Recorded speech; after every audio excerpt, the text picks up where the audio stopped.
Hello.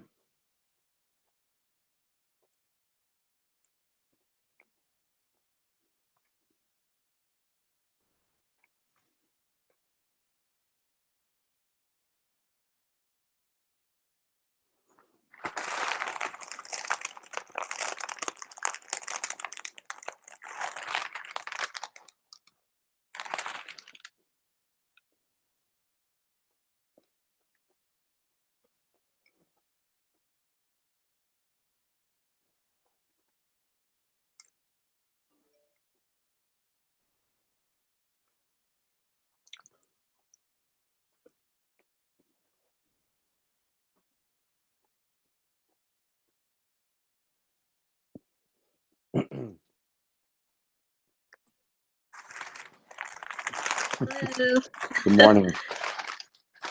Morning. Can you hear me okay? I can. Good. I'm at home. We'll see how well this goes. Okay. Is this going to eat up all your data for the month? Hopefully not, but it might. I'm sorry. Okay. I turned the bandwidth down, so maybe that'll help. No, it's fine. Okay. I'll go ahead and share my screen. Please do. Do you typically do your entire screen or application window I don't remember. when you share? Sometimes I haven't had a choice. Okay. I'll try this. It's coming up. Just a minute. There we go. Oh, that's the one with me in it. Do you see Google I SketchUp? do. Okay. I do. So it's I've been working. southeast corner. Yep. I've just been working with different materials and trying to figure out how I want to apply them. And then I got a little started with some windows, but not very far yet. I started pushing and pulling some of the spaces. I thought in this application it would allow more space in the living room and then add some interest to the design. Pulling these out. And then like a couple of the examples that I liked had this sort of like screen wall of like wood planks. And that was the idea that I wanted along area.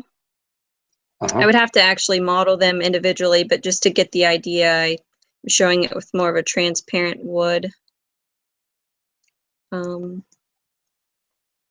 then I think I want it to sort of wrap the corner because I'm not really feeling this facade here. There's no love there.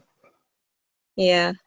And then I actually, for this... But that changes, Brandy, once you start to, think about it in terms of fenestration. And you can do things like Romeo Juliet balconies, right? Where the French doors open into the space and there's maybe just like an 18-inch balcony with a railing. So you can stand outside of the facade, but it's not, it's not a big space. You could do a regular 4-foot balcony there too. Okay. You can I was kind of thinking that along. You can project past the property line almost an unlimited length once you're up 15 feet above the grade. Okay. And you're going to do the same on the north or the west facade. And then this gets a little tricky because you can't see the grade in this model, so I need to pull it in here. I had to rebuild my site model with all of the surrounding buildings. The one I had just wasn't working out well, so I rebuilt that. But I need to like integrate them all together. It just works a little bit faster when you have one. Playing with the different materials. I like the wood, vertical wood siding, and some sort of stone material. But then I also want to integrate a white material, but I don't know what I want that to be yet. Whether that's some sort of concrete, whether it's metal panels, or whether it's... Well, let's run through a couple of things here. Okay. Just before I even talk about materials, I think the default for most architects and designers, particularly for people like you who have an appetite to, explore and flex your creative muscles and show what you got, right? I think the advice I would give is restraint. Like, whoa, I actually like to think of no more than 3 materials. 2 is better, right? So, Okay. and one of what, so, and I sort of throw sash and glass out the window, literally. I don't include that in Yeah. the material makeup unless it becomes a curtain wall. So you can have like brick and metal panel, or brick and trespa, or concrete masonry units with wood siding. That's 2 materials. You follow what I'm saying? 3 materials Yeah. would be like 1 more.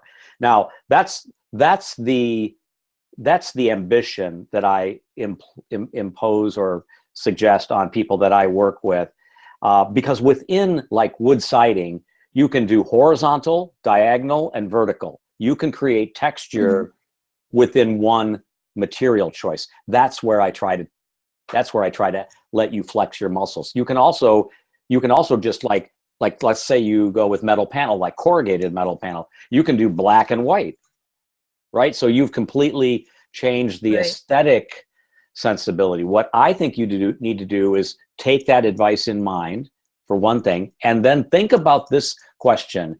Given the variety of sort of buildings within this district, should they A, be all the same kind of thing so that it looks like you did it? Or B, should it have different materials and different colors for the different sort of buildings so that it looks like you didn't do it, so that it looks like it was done over time, maybe by various architects? And I think you have to answer that question. Okay. Well, and it kind of, when you make them different, it kind of allows you to know which building is yours. Like, I mean, when you're the occupant. That's right. So It promotes kind of stands out a little bit identifiability. more. Yep. I live there. Yeah.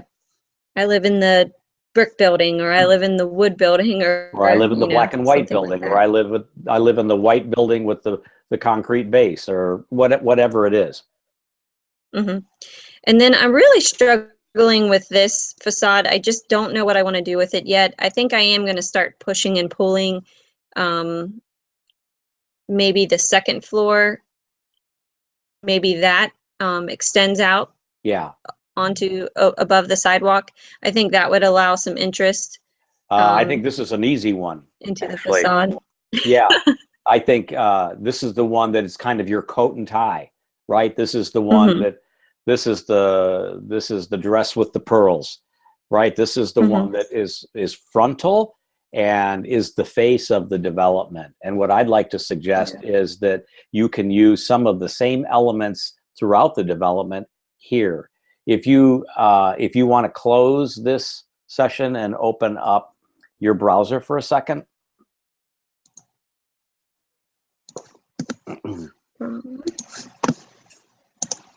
And type in Serenbe, Serenbe, and go to images. That's correct. When we looked at Serenbe before. Yep. I want to show you one particular building that I think does this very well. Okay. So it's the 3rd image on the 3rd register, 3rd line, with the street light in front. Yep. That's your facade. Okay. Now this is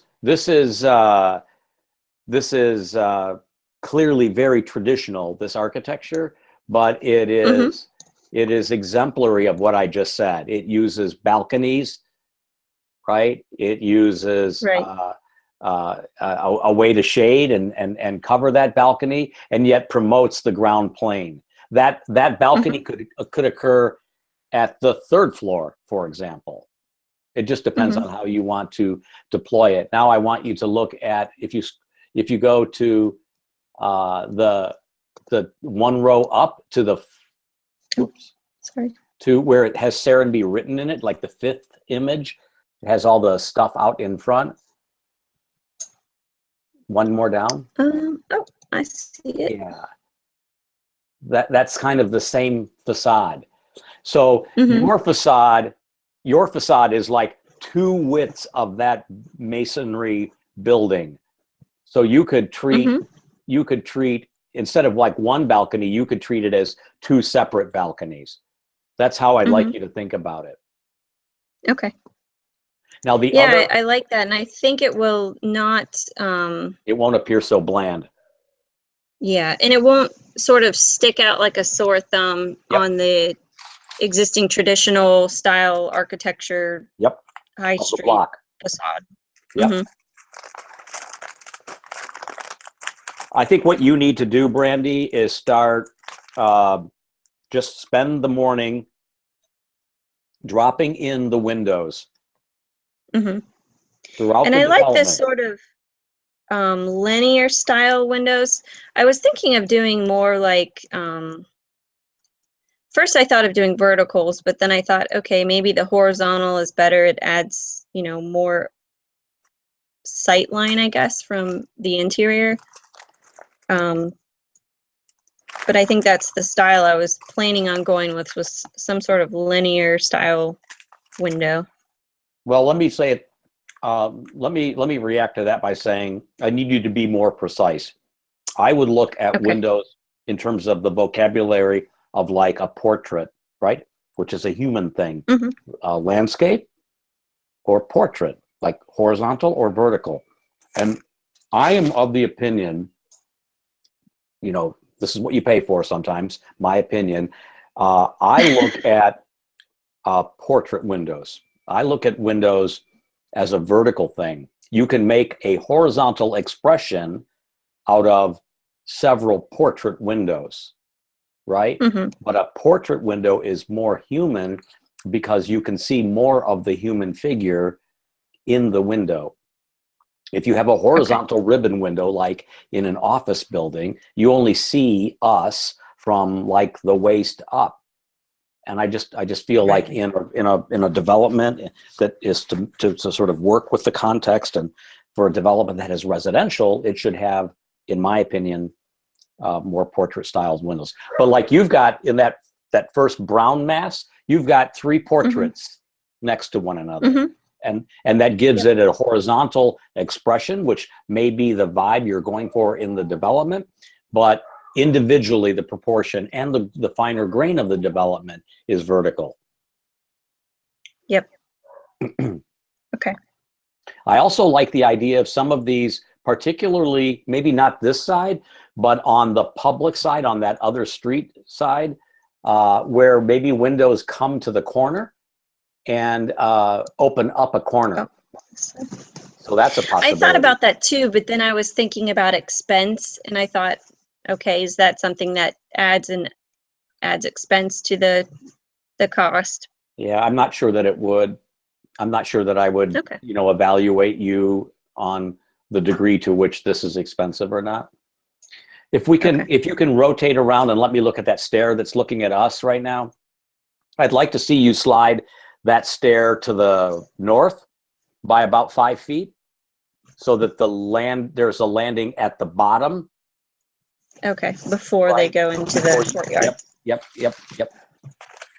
I also love the balcony idea. I think that one of the things that you would get evaluated on is the sensitivity of how textural your development is. Because your development is, I guess I would say maybe on the more modest size, it is therefore potentially more intricate. And so I think intricacy becomes part of what we would be looking you to hit, right?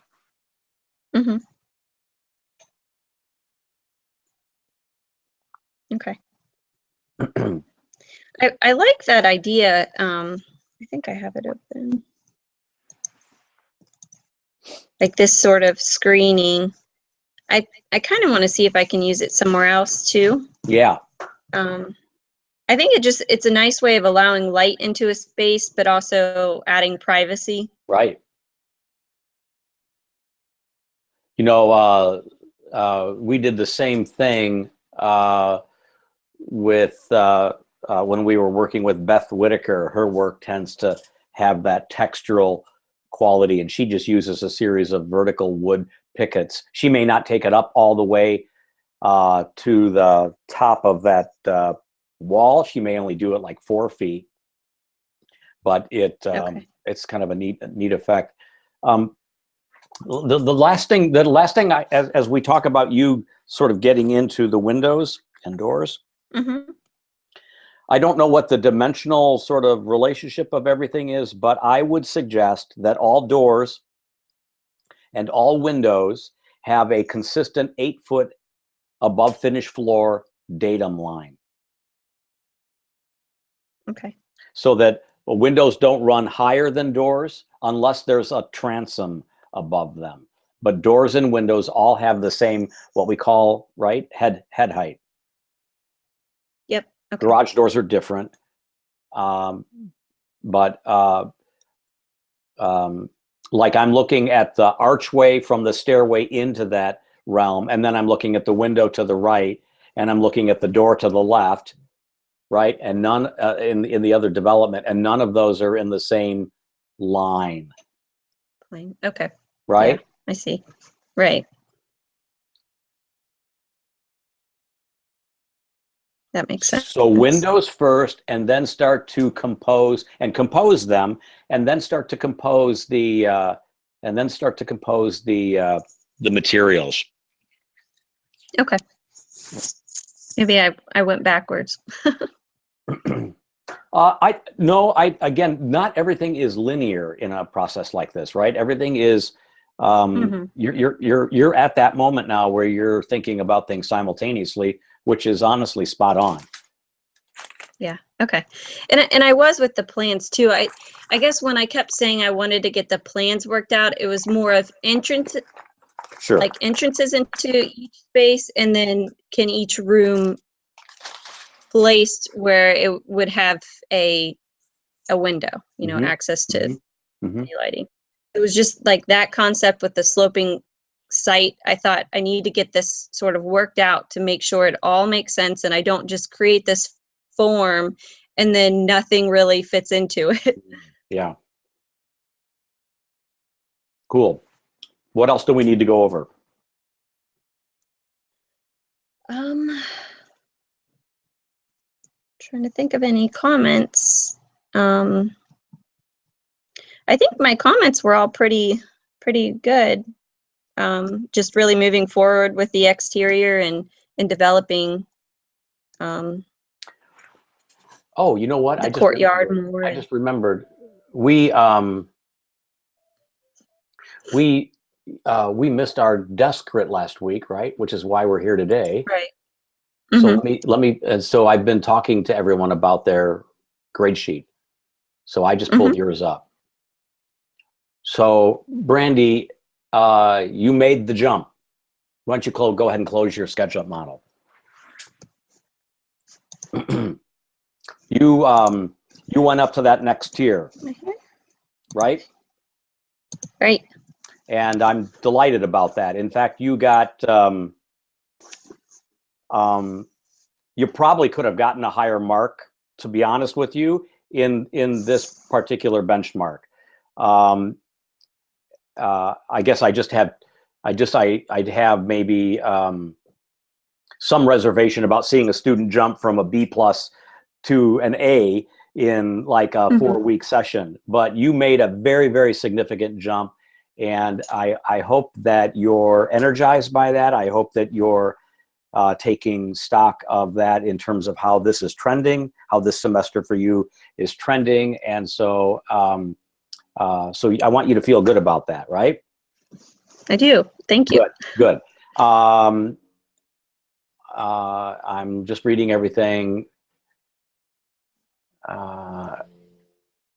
Yeah, and I guess maybe the other reservation about a bigger jump is because I just don't know, honestly, from not seeing your undergraduate work like in every semester, what you're really capable of.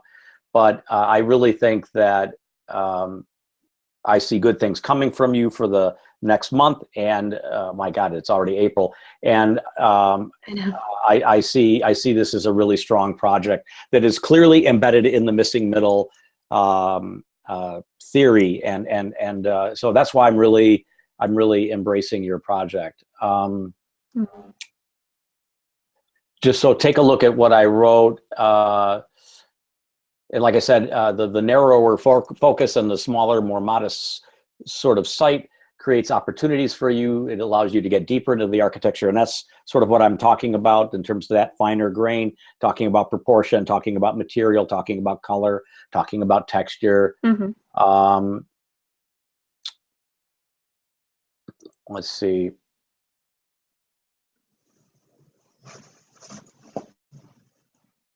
Yeah, I also, I think the presentations are always really strong. You are organized, you have clarity, you have a good speaking voice, you lay out all of the content very clearly. You're actually very easy to listen to. And this is a compliment. I hope that who you work for sees that aspect in you as well. I do think that you need to maybe project your voice a little bit more. You're actually clearer to listen to when we have these kinds of conversations than in Yeah. the sort of grips of a presentation.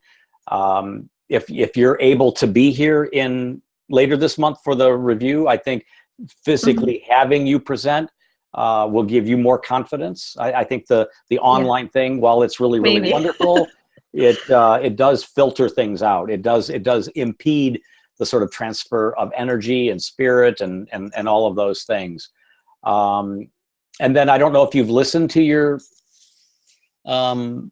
presentation, but because of the internet service that you had that day or whatever was happening, a lot of your presentation was garbled. And I think I mentioned that to you or I think I said that on Monday or last Wednesday, but Yeah. um, Yeah. so, I mean, otherwise I'll let you go, but unless you have anything else, but I really do appreciate the project. Right now, there's a lot of, the pressure on you, I think, is in executing the architecture, being Yeah. relentless with the detail, relentless with proportion, relentless with material choices and options. Don't resist, Brandy, resist like creating the facade and then being content with it. Look at it, study it, find other ways to test it and evaluate it. Okay. I do that by laying onions. I print the model, right, at a Mhm. scale, like 1/8 or 1/4 inch, and then I tape it down and I do overlays just to readjust and tweak and tween the things that I printed so that I move them toward excellence rather than acceptance. And I think that's Okay. the kind of process and discipline that you need to bring to the work. And it's not just the street facades, the 3 street facades that you have to worry about. Those side facades are really kind of critical. And because you've got those alleys, those are front facades too, right? Yeah. And they can have the Yeah. same level of sort of effort, right? So I want you to look at that as a challenge, and Mhm. and hopefully with the fact that you've really made this big jump, you feel like that's a challenge that you want to accept. Okay, Yeah. Yeah. It is. I'm really excited about this project. I can tell. I tend to be a little shy though. That's why I'm terrible at presenting. I'm so much better one-on-one, but you get like, 6 people in a room that are all looking at me and listening to me. I just like I get really nervous, and I've gotten Brandy, a lot better than what I used to be. we're all friends. We all know each other. The only people that are in the room that ain't your friend, but soon will be once they see your project, and that you have to think of things that way, are the guest Yeah. critics. So once you start talking about your work, once they embrace the intensity of your work and the sort of coherence of your ideas and how you explain your work, they'll be your new friends. Okay. And I think for a lot of projects, I see myself sort of progress throughout the semester, like you were saying from the very beginning, because I may not like get it all yet. Some things just take a little while to click. And it was like with the case studies, I was thinking, you know, I'm showing all of these case studies that sort of talk about the type of community that I'm creating or wanting to create. Yeah. But I wasn't really looking at case studies for buildings. And I think that was my disconnect, my biggest disconnect from benchmark 1 to benchmark 2. And that sort of just clicked after really hearing everyone else's presentations and hearing the comments about mine. It was sort of just took a little while, I think, to click on. I am the classic slow learner, so I definitely understand what you're saying. I don't necessarily believe what I'm hearing from you, but I do appreciate that.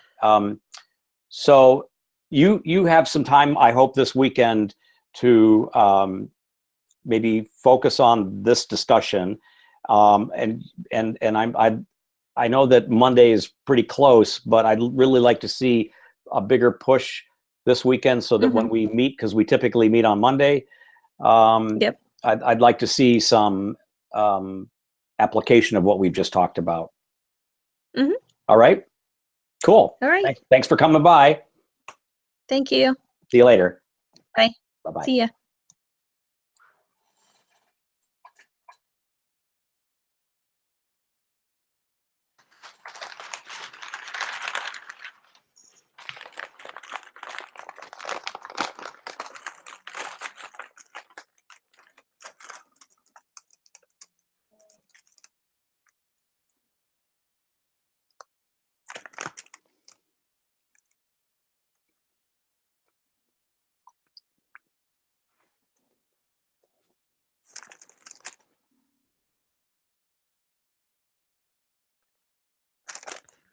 Morning. Good morning. I'm eating breakfast. How are you? I see that. Good. Tracy runs every Saturday morning, or she runs every morning, but every Saturday morning she stops by Panera and grabs me a bear claw. Bear claw? Yeah, it's a pastry that looks like bear's feet. And it's it looks tasty. It's filled with sugar. Yeah, that's what I was thinking. It looked quite sweet. So how was your weekend last week, your trip? Oh my goodness. I am totally knocked out by Austin, Texas, where I had never been. I'd been to Texas. I'd been to Dallas. I've seen the Kimbell by Louis Kahn, and I've been to Highland Park. I loved it. And I actually have 2 cities on my bucket list that I'm dying to see. And I was able to cross off one of them. I've always wanted to see Austin, but I had no idea what it looked like, and I was knocked out by it.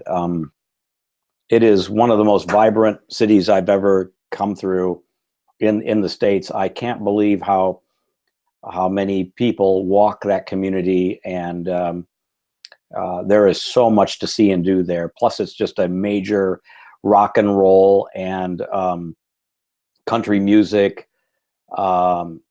mecca, and it's and the musicians and producers that and singers that ply that trade, that are in rock and roll, that are in country, spend money there, and they develop there. They develop buildings there.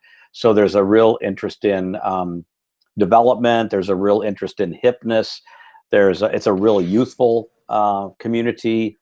It's an incredible restaurant scene and bar scene, and the nightlife is totally off the hook. I could be persuaded, Nathan, to stay up past 9 o'clock if I moved there. So fair enough. It must be quite extraordinary. Yeah, I would encourage you to go. Now, the other bucket list city is probably like 12 hours away, but it's still in Texas. because that's how big that place is. It's called Marfa, Marfa, and I'm dying to see Marfa as well. Never heard of that one. Yeah, it's a lot of people haven't, but it's on my bucket list. Okay. So, how's it going for you? It's going well. There's a lot of different things going on right now between school, work, the job fair. Who did you talk to at the fair? Well, I talked to a whole bunch of different firms because I've been going pretty much every single year since I started. And after the first or second time, I realized that bringing an entire portfolio along is kind of a waste of both my time and the other people in there. So I just bring a resume along and say, we can talk about a portfolio in an interview, and that gives me the capability and them the capability of talking to more people. Mm-hmm. So I talked to as many as I could, and Did you follow up with each of them? not all of them, no. Because I know there's a few firms that I've talked to enough to know that I don't want to work for them. Okay. And then there's a few other firms that I know that they come to hire one intern a year, so I don't even bother trying to follow up because I'm not looking for part-time internship over the summer that may or may not turn into a full-time position. Mm-hmm. So I didn't bother following up with those firms either. Mm-hmm. So there was 3 large firms that I followed up with. There was Tower Pinkster, who I had never even really heard of until they came to the career fair. And turns out Judson works for them too. I just didn't remember that. And it seems like they would be a really great company to work for, but they're on the other side of the state. Oh, I've actually got they contact. Yeah, interestingly enough, they're so desperate for people that after I sent them my resume that Monday morning before office hours, they called me like that day for an interview. So, wow. Well, you should go do that. Have you did you do it? I scheduled it for this Friday coming up. Fantastic. Yeah, so that one surprised me. I didn't expect to hear a response so quickly. Yeah, they're a solid firm. They've been around for a while, and I know that they've been expanding. And they're in Kalamazoo or Grand Rapids. They're in Grand Rapids. They have them in both. Yeah, so they're looking for people in their Kalamazoo office. Yeah, and I love Kalamazoo. I haven't been down there in a while, so it'll be a nice opportunity to reacquaint myself with the city. I went there once when I was really young with the Boy Scouts, and we took a train to Chicago from there. Sure. So that was a fun trip, but we didn't really spend any time in Kalamazoo other than getting on a train for the experience is why they did it. But and it's only an hour and 10 minutes from your house, from your family's house. So it's it's 2 hours from here. It's quite a ways. It's like, what, from Southfield right here? Yeah, 2 hours, 15 minutes. Yeah, 2:15 to 2:30. Yeah, but from like where your family is. Yeah. Well, I'm in Southfield, so yeah. But you'd it's move. Southfield would that would just be a previous address at that point. It would probably be an hour 45 to 2 hours. Yeah, so yeah, it's a bit of a drive out there, but I'm not opposed to it because it sounds like they treat their employees really, really well. Yeah. So I'm exploring that. I followed up with IBI Group right here in Southfield. For a few reasons. They presented themselves pretty well. They've got a lot of young people working for them, so it'll help me relate and join in the firm easier. And they're just so conveniently located. Oh my gosh. Yeah. I could live anywhere in this vicinity and work there. Yeah. And then the other firm I talked to was Partners in Architecture in Mountain Clemens. Yeah, they do a lot of public work. Yeah, and the reason I followed up with them is for a few reasons. We've actually competed against them for a few jobs, so I was able to make a connection through that route. And somebody else that I had talked to recommended that I go talk to him. His name was Thomas Strott. I know. I've spoken with Tom. I'm actually surprised that he's still around, to be honest with you. And I was stunned that he was at the career fair. Well, I talked to him a little bit because I don't know. He's a good guy to talk to, Mhm. I guess. A very interesting individual. Mm-hmm. He does only modern design. Mm-hmm. He's actually expanding. Which is why he was there. What he was telling me was that he lost all of his jobs when he sold his firm, like all of his clients when he sold his firm. And he's just been doing high-end residential since then. But he was just asked to do a few larger projects in Waterford when he moved out there. So he's looking for one or two people to help him get through that. You know, I had forgotten that he sold his firm. That must have happened in like 08 or 09. Yeah, and from what he was telling me, he said it wasn't a very good transition. I think I remember hearing that, and it's not surprising that he's reopened up his office. Yeah, he's pretty old though. Yeah, he's 75. Yeah, he's definitely older than my boss. Yeah, for sure. So anyway, he recommended was that I talk to. Was Newman Smith there? Yes, I think I didn't talk to them. Just TMP was there too. I didn't talk to them either, just because I knew I wasn't sure that I wanted to. Then of course there was you. I didn't get a chance to talk to you. Yeah, I was there. The caterers took half an hour to knock down. I was still there after they left.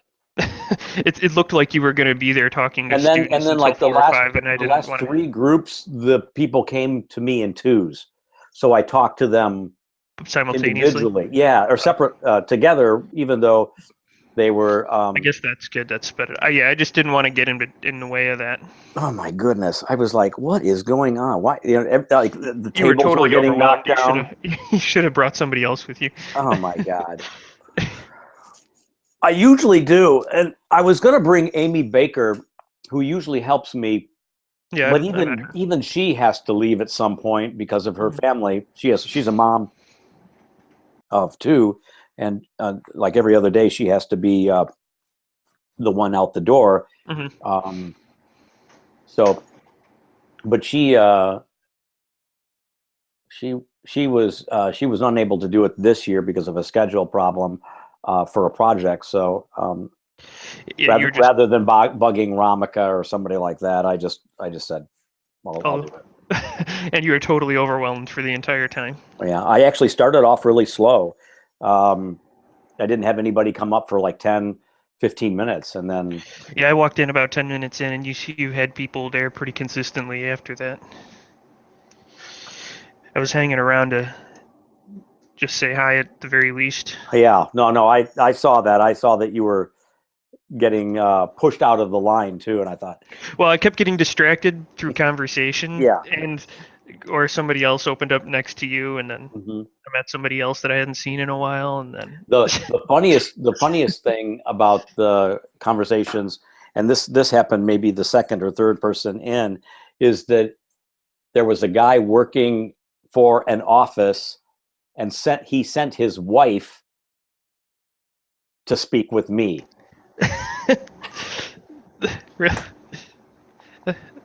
I thought, wait, okay. So I'm not talking to you about working with me? You're advocating for your husband? And she goes, yes, he can't be here. And I thought, that's pretty clever. I mean, gotta admire the determination. I mean, that's pretty resourceful, clever, and creative, and you gotta give the guy props for that. That's you can do the same thing all the time, like these career fairs, and each one there's always some sort of surprising aspect of it, and that was the surprise for me this time. So I suppose, since I didn't get the chance to ask you, then, are you guys actually hiring? We are. Now, or? We are, and We actually just hired 3 people. One has been working for 3 years for an urban designer, and he's starting his internship now with us as like architectural intern 1. His name is John Quain. And then we hired Hannah Matievich, who you may Okay. know. Yes, I do. She was in my studio. She's very talented 15. graphically, if I remember correctly. Yeah, she was in my fall studio of 2015. She's been working for Stephen Schneeman. She's actually not done with school yet. She starts on Monday, and she has 2 or 3 years of full-time experience. So she'll be an intern level 1, but she'll be more advanced than John. Mm-hmm. And then we hired Nicole Giroux, who worked for 2 years at NOR and 1 year at Integrated Design Services in Troy, and is very involved in the national level of AIA leadership. And she was in my studio in the fall of 14. But we're not done yet. We are still going to conduct interviews for the 3 career fairs. We're meeting tomorrow. We're meeting on Monday as a management team to determine, now that we've added 3 people, where are their gaps and what are we going to do about them. We have some summer interns that are already positioned to be in. Yeah, I'm not looking for an internship. Yeah, I know that. And then I need to identify what our longer term full-time needs are. So I expect that by June, when the interviews for the kids that I do for the career fairs is finished, when the summer interns are settled in and working, then we can look at what's our next step. So if you're interested, send me your material and I'll throw your hat in the ring. Yeah, I can send you my resume and all that. Perfect. Did you want to see a portfolio beforehand, or if you send me like a 4-page, 6-page sampling of your portfolio, that would be fine. But I have to share it. That's why it's good to do that. We do everything by committee. The only thing we don't do is use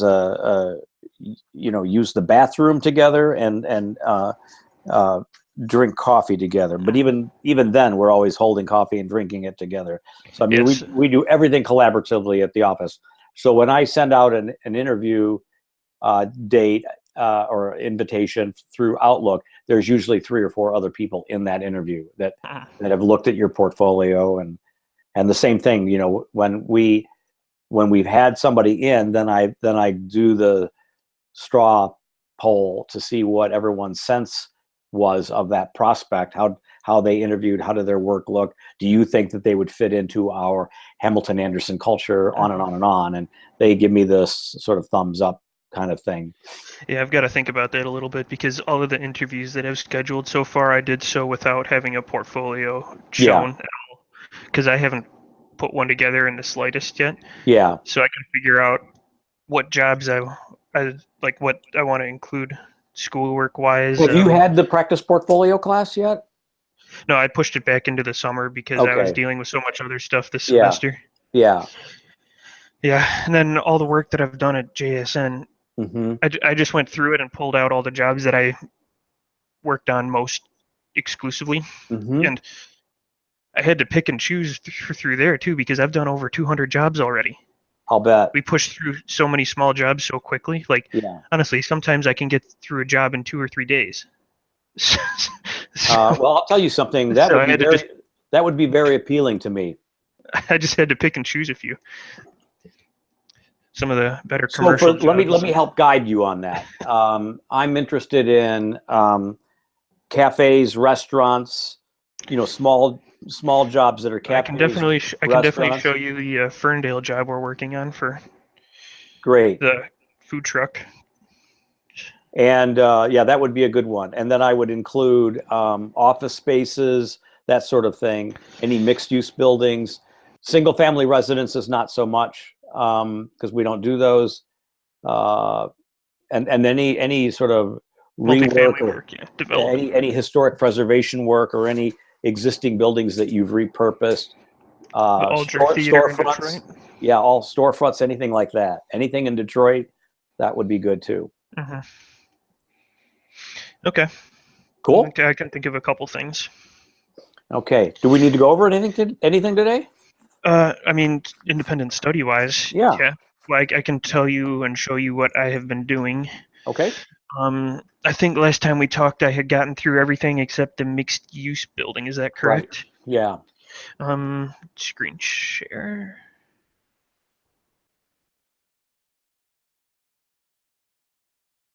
Okay.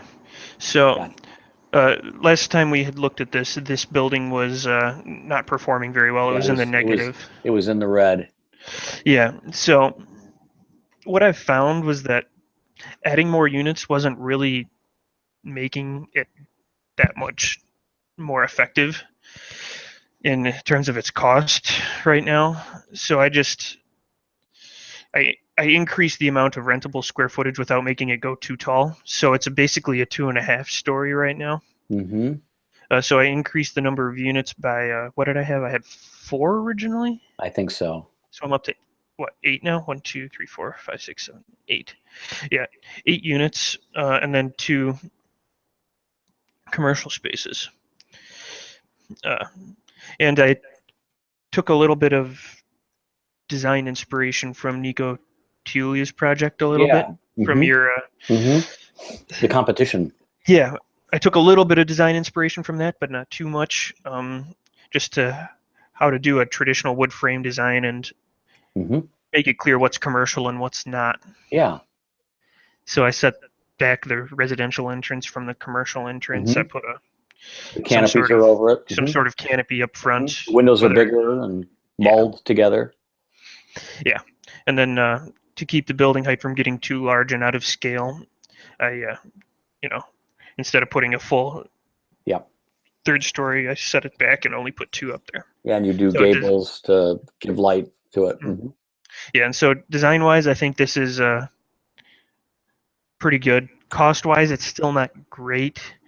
It's better because this was at 2 or 1% and -3 or 4, and now we're at 1.5, which isn't great, but it offsets itself. All the other projects that are performing well offset it. Where is the retail coming in this computation? The retail is right here. Retail typically leases for less than residential, and I'm being a little bit. It could be as much as and retail typically rents a little bit differently than residential too. Yeah, residential is by month, and retail is typically by year. Yeah, triple net and. So I had to, there's not a whole lot of retail income. It's just there to introduce the mixed use concept. I think we had talked about that in the past. So that's what I did there. So revised project totals. The first iteration from last semester ended up with a 3% overall with all of the different units. And now I think I'm at 6.3. Oh, wow. That's pretty impressive. Yeah, so just thinking about it it's amazing how that works, right? Yeah. So the next step I was going through was to do a more detailed cost analysis of these buildings instead of just a square foot estimate. Using RS means data. First one I did was the carriage house. Sure. So I don't know how detailed you want me to get into this. I'm probably not going to talk too much about it, but that's okay. Down at the bottom here, my original estimate was like 130, I think. So after I went through all this, I was actually a little bit low. North of that, yeah. Yeah. So about 150 or somewhere in that range Mhm. is the actual cost of that carriage house with the single family. That was this one. Yeah, and what is that per square foot? What is that coming in at for construction cost? Did you have that value? I can figure that out real quick here. Well, I guess I'd say that should be part of it Yeah. in the summary, Mm-hmm. Oh, okay. right? I'll write that down. Let me find Mhm, something to write mhm. with.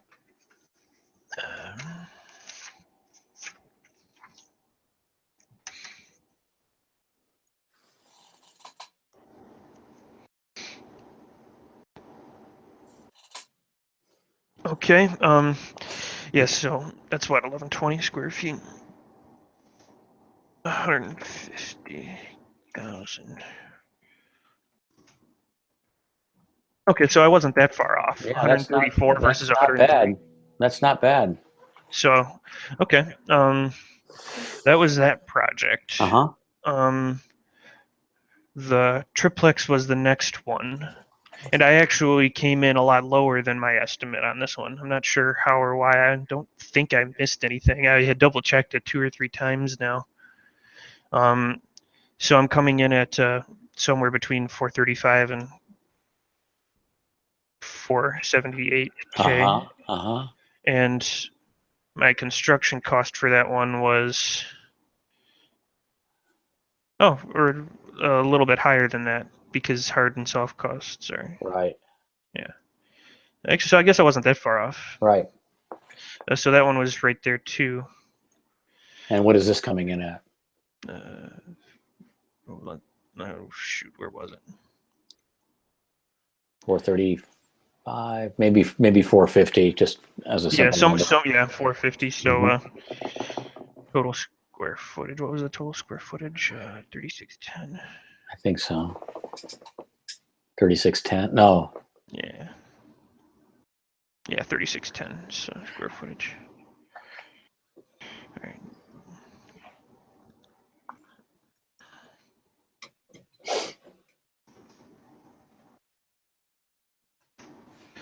So that one's $125 a square foot. Wow. So this one came in lower. I think it's partially because of the garage here. There's no finishing here. Yeah. And the only reason the carriage house came in so high was because it was so small. Yeah. There's a minimum cost associated with it. So the garage is it's a marketing thing because it attracts more people to it. There's an economy of scale because you've got 3 units instead of 1, or 2, right? So there's certainly an incentive if you have the capital to do this. Interesting. Yeah, so that was that one. Very interesting.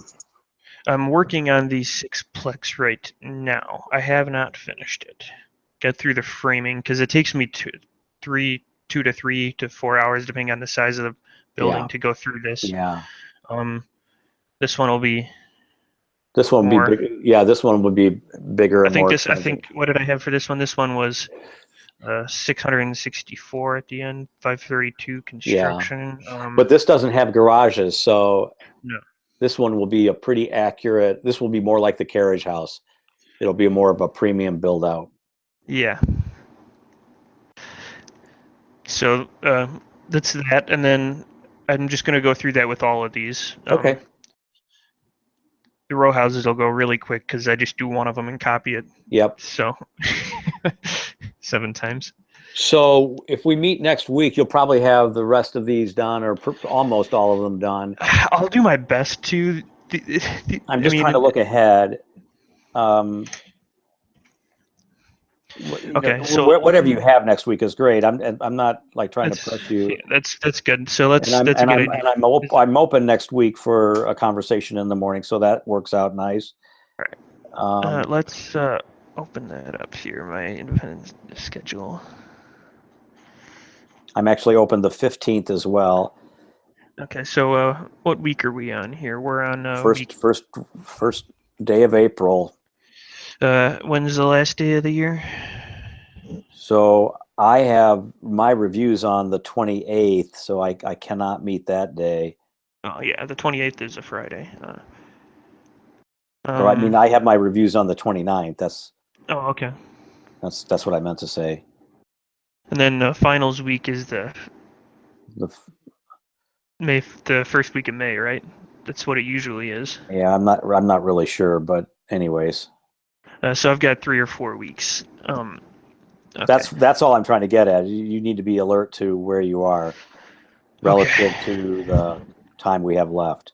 So I need to finish the costs within a week and a half, and that'll give me a week to 2 weeks to finish putting all the presentation work together. Right. And figuring out how I want to present it. Right. All. Okay. Yeah. I'm just looking at your schedule. We're on what, week 11 right now? I think so. My God, this semester went fast. Good Lord. I know Good. Yeah, we're okay. Okay. Yeah. So I think we can meet the next 2 weeks. And then if we need to meet after that, we might have to. I mean, I might be able. I can meet the next 3 weeks. The next 2. I can meet the 8th, the 15th, and the 22nd. If we need to meet on the 22nd, we can. But if we have to move it to the 6th, I'm open to that. Okay. I mean, I'm totally okay with either. Cool. Probably. Yeah. The sun is shining. Yeah, and I'm wearing a T-shirt, so it must be warm out, right?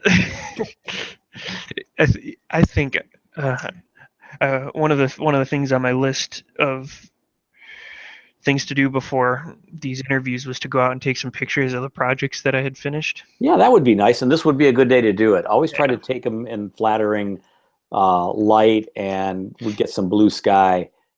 Yeah, I was going to do it yesterday, but it was raining and it was crappy. Yeah. Today would be a good day, Nathan. Yeah, I'm going to go do that, I think. Cool. Keep up the pressure. You're almost done. Yep. Bye. Have a good one.